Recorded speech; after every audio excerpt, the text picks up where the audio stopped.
Gaza में Israel के हमलों का सिलसिला लगातार जारी है। पीछे हटने को इजरायल तैयार नहीं है। जबालिया में 60 से ज्यादा लड़ाकों को मार गिराने का इजरायल ने दावा किया है। आलमी अदालत में इजरायल ने कहा है कि हम सेल्फ डिफेंस के लिए लड़ रहे हैं। दूसरी तरफ इजरायल राफा और दीगर इलाकों में भी आमने सामने की लड़ाई लड़ रहा है। जबालिया में इजरायली फौज की कार्रवाई लगातार जारी है और इस वक्त सबसे ज्यादा शदीद हमले जबालिया कैंप में किए जा रहे हैं। इजरायली फौज ने बुलडोजर से मकान तबाह कर दिए हैं। गाजा में 3 इजरायली यरगमालियों की लाश भी बरामद हुई है और इस बीच अमेरिका ने फिलिस्तीन के लिए इमदाद पहुंचाना शुरू कर दिया है। अमेरिका ने कहा है कि वो फिलिस्तीनियों की मदद करना चाहता है।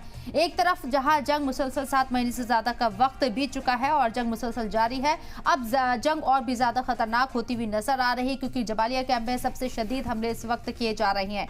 दूसरी तरफ अमेरिका एक तरफ इजरायल को जहां हथियारों की सप्लाई जारी रखेगा, उसे मिलिट्री एड देता रहेगा, इस बात को भी उसने वाज़ेह किया है। और एक तरफ फिलिस्तीनियों की मदद भी वो करना चाहता है, इमदाद उन्हें पहुंचाना चाहता है। हालांकि इमदाद में भी रुकावटें आ रही हैं। जिस तरीके से अटैक्स हो रहे हैं, इमदाद पहुंचने में भी दिक्कत आ रही है। जबालिया में 60 से ज्यादा लड़ाकों को मार गिराने का दावा इजरायल कर रहा है और इजरायल ने आलमी अदालत में कहा है कि हम सेल्फ डिफेंस के लिए लड़ रहे हैं। इजरायल लगातार इस बात को दोहरा रहा है। 7 महीने से ज्यादा इस जंग को चलते हुए हो गया है और अब तक 37,000 से ज्यादा लोगों की मौत हो चुकी है। कर्नल टीपी त्यागी साहब हमारे साथ डिफेंस एक्सपर्ट मौजूद हैं, उन्हीं का रुख करते जानने की कोशिश करते हैं उनसे। कर्नल टीपी त्यागी साहब, इस्तकबाल है आपका सलाम टीवी में। गाजा इजराइल जंग मुसलसल जारी है, रुकने का तो नाम ही नहीं है। इनफैक्ट और भी ज्यादा शदीद हमले हो रहे हैं जबालिया कैंप को अगर हम देखें तो। क्या आपको तस्वीर नजर आती है अभी?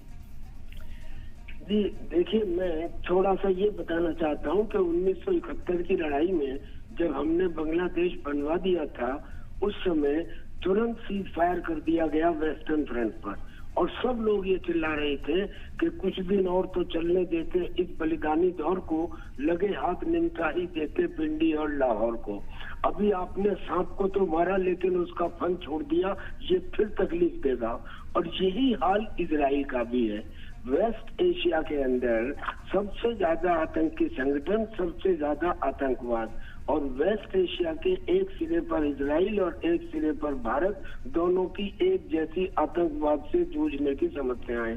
लिहाजा इजराइल ने ये तय किया कि हम हमास का नाश करेंगे। अब हमास के नाश का मतलब ये नहीं है कि उनकी विचारधारा का, हम मतलब ये है कि उनको इनकैपेबल या न्यूट्रलाइज इस हद तक करेंगे कि वो दोबारा फन उठाने के काबिल ना हो।